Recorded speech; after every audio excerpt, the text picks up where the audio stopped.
Assalamualaikum warahmatullahi wabarakatuh. Selamat pagi. Saya akan mempresentasikan studio perancangan arsitektur 3 tentang boarding school. Saya akan merancang sebuah asrama Fakultas Teknik. Asrama adalah suatu tempat penginapan yang ditujukan untuk anggota suatu kelompok, umumnya murid-murid sekolah. Asrama biasanya merupakan sebuah bangunan dengan kamar-kamar yang dapat ditempati oleh beberapa penghuni. Dari Wikipedia, asrama adalah bangunan tempat tinggal bagi kelompok orang untuk sementara waktu, terdiri atas sejumlah kamar dan dipimpin oleh seorang kepala asrama. Dari Jago.com. Dari kedua pengertian tersebut, maka kesimpulannya adalah jadi, asrama adalah suatu bangunan tempat tinggal bagi murid-murid sekolah maupun mahasiswa yang ditempati oleh beberapa penghuni di setiap kamar. Kenyataan, di daerah Tondano memiliki universitas atau kampus, yaitu Universitas Negeri Manado atau disingkat menjadi Unima. Kampus Unima memiliki bangunan asrama, akan tetapi tidak memiliki daya tarik dan fasilitas juga belum memadai, sehingga para mahasiswa tidak merasa nyaman. Kampus Unima juga memiliki bangunan asrama yang tidak ramah lingkungan, dan seharusnya kampus Unima seharusnya memiliki bangunan asrama yang memiliki daya tarik dan fasilitas yang memadai, sehingga para mahasiswa merasa nyaman. Kampus Unima harus memiliki bangunan asrama yang ramah lingkungan. Latar belakang: Tondano merupakan daerah tropis dan daerah Tondano memiliki sebuah universitas, yaitu Universitas Negeri Manado atau singkat Unima, di mana mahasiswa melakukan kegiatan perkuliahan. Daerah Tondano bukan hanya menyediakan fasilitas untuk pendidikan seperti universitas atau kampus, tapi juga menyediakan fasilitas untuk tempat tinggal di sekitaran kampus Unima. Akan tetapi, bangunan asrama di daerah kampus memiliki fasilitas yang tidak memadai dan juga tidak memiliki daya tarik sehingga mahasiswa tidak merasa nyaman. Bangunan tersebut juga tidak ramah lingkungan, yang seharusnya bangunan asrama memiliki daya tarik yang kuat dan fasilitas yang memadai agar supaya para mahasiswa merasa nyaman dan bangunan tersebut juga ramah lingkungan. Jadi daerah Tondano, area kampus Unima membutuhkan sebuah bangunan asrama yang memiliki fasilitas yang memadai, daya tarik pada bangunan, dan bangunan ramah lingkungan. Karena area kampus Unima sangat luas dan memiliki banyak fakultas yang berbeda-beda, maka itu akan dirancanglah sebuah bangunan asrama untuk mahasiswa Fakultas Teknik. Identifikasi masalah: penentuan konsep yang cocok untuk bangunan asrama agar supaya mahasiswa bisa merasakan kenyamanan dan bangunan ramah lingkungan. Fasilitas isi dari dalam bangunan. Rumusan masalah: bagaimana merancang gedung asrama yang dapat memberikan kenyamanan para mahasiswa dan bangunan ramah lingkungan. Bagaimana merancang fasilitas yang memadai pada bangunan asrama terhadap mahasiswa yang akan menempati bangunan tersebut. Tujuannya merancang gedung asrama yang dapat memberikan kenyamanan pada mahasiswa dan merancang bangunan ramah lingkungan. Merancang fasilitas yang dapat memadai pada bangunan asrama. Batasan: mahasiswa Fakultas Teknik. Manfaatnya sebagai tempat tinggal, saling berinteraksi satu sama lain, sebagai tempat belajar.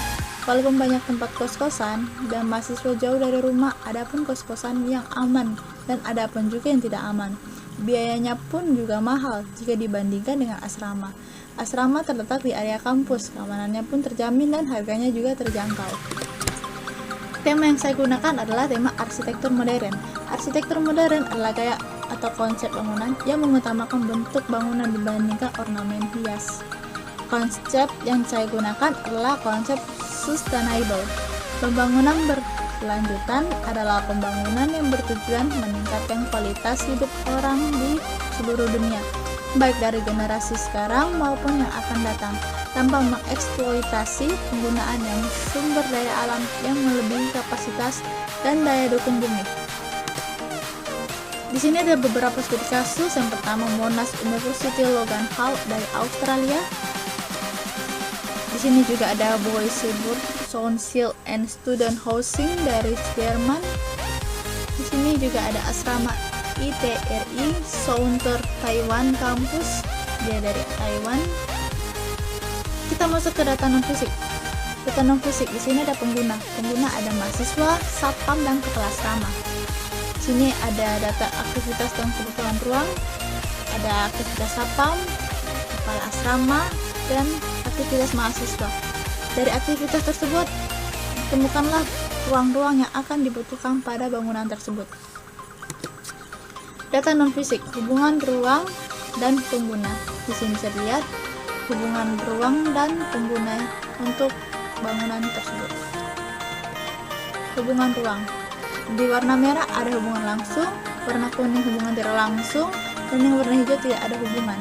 Jadi parkiran ada kamar tidur, kamar mandi, WC, dan sebagainya. Persyaratan ruang. Di sini ada pencahayaan dan penghawaan. Di ruang makan akan menggunakan penghawaan alami dan buatan. Tapi penghawaan hanya alami. Kamar tidur di sini menggunakan pencahayaan buatan yang alami, tapi penghawaan juga alami. Dan sebagainya. Di sini ada besaran ruang, di sini bisa dilihat.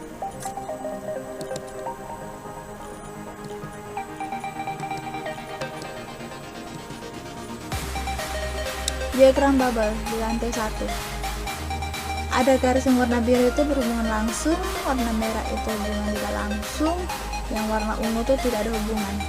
Yang warna hijau bangun ruangan publik, warna ungu semi publik, warna biru privat, yang warna kuning servis. Di sini bisa dilihat hubungan-hubungan ruang dengan sifat ruang. Ini lantai 2 dan ini lantai 3. Kita masuk ke data fisik. Lokasi site saya yaitu Sulawesi Indonesia, masuk ke Sulawesi Utara, Minahasa, Tondano Selatan, dan saya berada di Fakultas Teknik. Lokasi berada di Fakultas Teknik Universitas Negeri Manado, Tonsaro, Kecamatan Tondano Selatan, Kabupaten Minahasa, Provinsi Sulawesi Utara, Indonesia. Di sini ada peraturan daerah, dan keliling yang dimiliki site adalah 567 meter, luasnya 956 meter per kubik. Site memiliki kontur. Di sini adalah data konturnya. Karena site memiliki kontur, maka terdapat dua alternatif. Yang pertama, memanfaatkan kontur yang ada pada lahan tapak. Alternatif kedua, memakai cut and fill. Tanggapan yang diberikan adalah alternatif yang dipilih adalah alternatif 1. Kontur pada lahan akan dimanfaatkan. Data view luar. Data view luar pada bagian utara,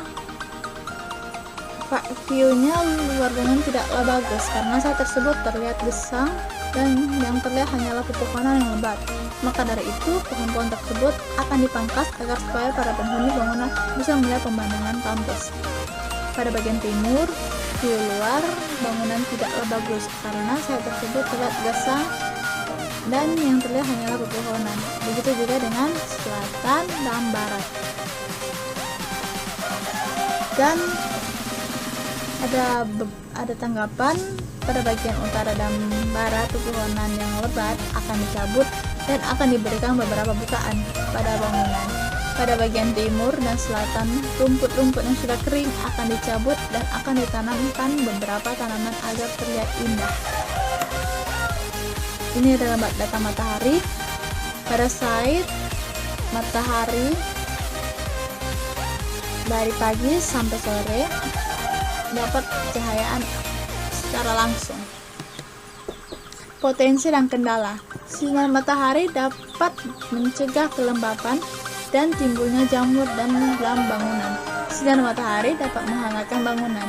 Sinar matahari yang masuk ke dalam ruangan secara langsung dapat mengganggu aktivitas di dalam ruangan, menimbulkan kegerahan bagi penghuni. Sinar matahari menyebabkan silau. Data angin. Di sini ada potensinya angin yang masuk ke dalam ruangan dapat menghijaukan dan dapat menjadi penghawaan alami dan dapat dimanfaatkan sebagai sirkulasi ruangan. Sementara kendalanya, angin yang masuk secara berlebihan di dalam ruangan akan mengganggu aktivitas dalam ruangan. Data kebisingan. Site berada di pinggir jalan raya. Sumber kebisingan berada dari kendaraan seperti roda 2 dan roda 4. Analisa potensi dan kendala. Kebisingan pada jalan raya pada daerah barat memberikan efek kebisingan yang tinggi karena site-nya berada dekat dengan sekali dengan jalan, mengganggu ketenangan. Dari data angin, data kebisingan, dan data matahari terdapat dua alternatif. Alternatif pertama adalah pagar beton. Potensinya, pagar beton dapat menahan sinar matahari secara langsung, dapat mencegah angin masuk ke dalam bangunan secara langsung, dapat mencegah kebisingan dari arah jalan raya.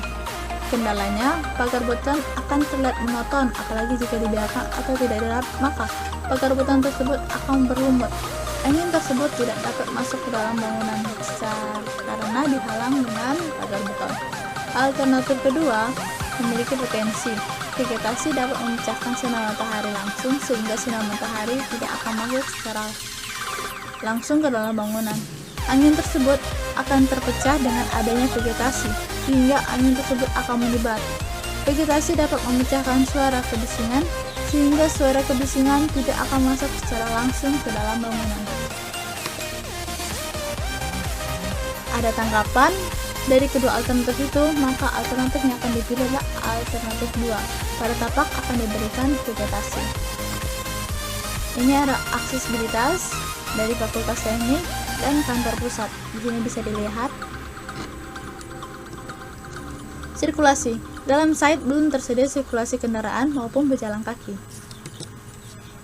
Potensi dan kendala. Pejalan kaki bisa mengakses seluruh kawasan site. Sirkulasi kendaraan hanya bisa mengakses di depan kawasan depan site. Dengan adanya sirkulasi kendaraan yang sama dengan pejalan kaki, akan menyebabkan para pejalan kaki merasa kurang nyaman.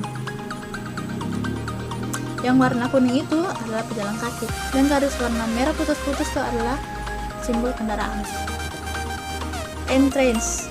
Di sini ada dua alternatif. Alternatif pertama, kelebihannya sirkulasi lancar, mudah diakses, tidak menyebabkan kemacetan, menempatkan pintu yang tepat. Sementara alternatif kedua, kelebihannya sirkulasi lancar, mudah diakses.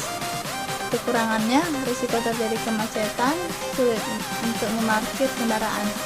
Maka alternatif yang akan dipilih adalah alternatif 1, karena lebih mudah untuk diakses jalan masuk dan keluar. Data vegetasi. Pada sekitaran saya terdapat pohon persen, pohon angsana, pohon tanjung, pohon beringin. Potensi dan kendala, tanaman sebagai peneduh, penyerapan polusi, penyerapan kebisingan, dan cahaya sinar matahari. Penahan silau dari kendaraan, menambah estetika site dan pembatas pemandangan. Pada data tersebut terdapat alternatif. Maka tanggapan yang diberikan pada data vegetasi adalah mengelola view negatif agar bisa terlihat bagus dan nyaman, dan memanfaatkan lahan kosong pada site agar bisa terlihat positif. Data drainase. Pada sekitar site belum memiliki saluran data drainase. Ada analisa drainase. Pada luar site dan dalam site belum terdapat drainase, sehingga curah hujan bisa memasuki site dan akan mengakibatkan dampak negatif. Alternatifnya, pada sekitaran luar site dan dalam site akan dibuat sebuah saluran air atau drainase. Di sini ada zoning. Kita mengambil dari data kebisingan, angin, dan matahari. Dan timbullah dua alternatif. Yang pertama, memiliki potensi bangunan tersebut mendapat sinar matahari langsung, bangunan mendapatkan penghawaan alami langsung.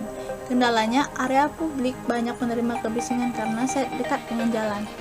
Alternatif kedua, potensinya bangunan tersebut mendapatkan sinar matahari langsung, bangunan mendapatkan penghawaan alami langsung. Kendalanya, area privat banyak menerima kebisingan karena site dekat dengan jalan.